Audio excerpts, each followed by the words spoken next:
नमस्कार. आज आपण 20व्या श्लोकाचा अर्थ जाणून घेणार आहोत.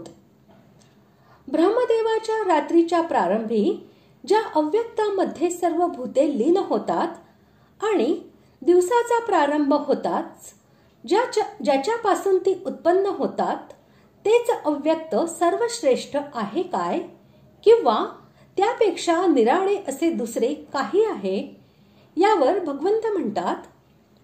श्लोक 20. परस्तस्मात्तु भावोऽन्यो व्यक्तो व्यक्तात् सनातनः यस्य सर्वेषु भूतेषु नश्यत्सु न विनश्यति. श्लोकाचा अर्थ, त्या अव्यक्ताहून फार पलीकडचा दुसरा अर्थात विलक्षण जो सनातन अव्यक्त भाव आहे तो परमदिव्य पुरुष सर्व भूते नाहीशी झाली तरीही नाहीसा होत नाही. 16व्या पासून 19व्या श्लोकापर्यंत ब्रह्मलोकाला तसेच त्याच्या खालील लोकांना पुनरावर्ती म्हटले गेले आहे, परंतु परमात्म तत्व त्यापासून अत्यंत विलक्षण आहे हे सांगण्यासाठी येथे तू पद दिले गेले आहे. येथे अव्यक्तात पद ब्रह्मदेवाच्या सूक्ष्म शरीराचे वाचक आहे, कारण यापूर्वी 18व्या 19व्या श्लोकात सर्गाच्या आरंभी ब्रह्मदेवाच्या सूक्ष्म शरीरापासून प्राण्यांची उत्पत्ती होण्याविषयी आणि प्रलयात ब्रह्मदेवाच्या सूक्ष्म शरीरात प्राण्यांचे लीन होण्याविषयी म्हटले गेले आहे. या श्लोकात आलेले तस्मात पद सुद्धा ब्रह्मदेवाच्या त्या सूक्ष्म शरीराचे द्योतन करते. असे असूनही येथे ब्रह्मदेवाच्या सूक्ष्म शरीरापेक्षाही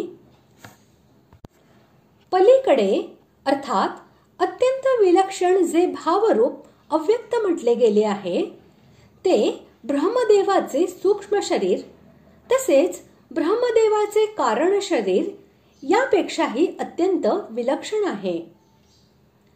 ब्रह्मदेवाच्या सूक्ष्म शरीरापेक्षा पलीकडे दोन तत्व आहेत, मूळ प्रकृती आणि परमात्मा. येथे प्रसंग मूळ प्रकृतीचा नाही तर परमात्म्याचा आहे, म्हणून या श्लोकात परमात्म्यालाच पर आणि श्रेष्ठ म्हटले गेले आहे.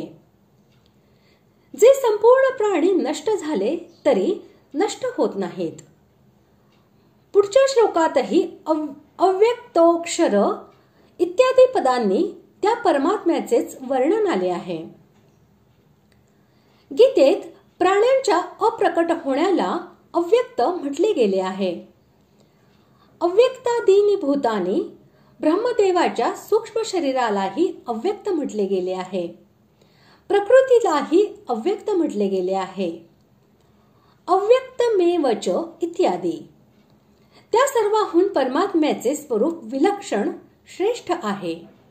मग ते स्वरूप व्यक्त असो की अव्यक्त असो, ते भावरूप आहे, अर्थात कोणत्याही काळात त्याचा अभाव झाला नाही, होणार नाही आणि होऊ शकतही नाही, कारण ते सनातन आहे, अर्थात ते सदा सर्व काळ असते आणि सदा सर्व काळ राहील.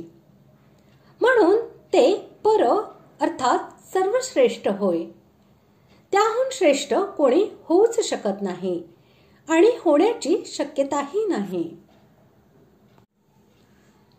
ब्रह्मदेवापासून ब्रह्मदेवाच्या दिवसरात्रीमध्ये उत्पन्न व विलीन होणारे व आपापले मन, इंद्रिये, शरीर, भोग्य वस्तू आणि निवासस्थानासह जितके चराचर प्राणी आहेत त्या सर्वांचे वाचक येथे सर्व भूते हे शब्द आहेत.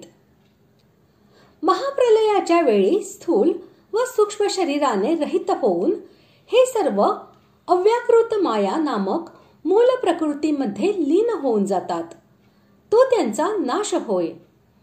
त्यावेळी ही प्रकृतीचा अधिष्ठाता असलेला सनातन अव्यक्त परमदिव्य पुरुष परमेश्वर प्रकृतीसह त्या सर्व जीवांना आपल्यामध्ये लीन करून आपल्याच महिम्यामध्ये स्थित राहतो.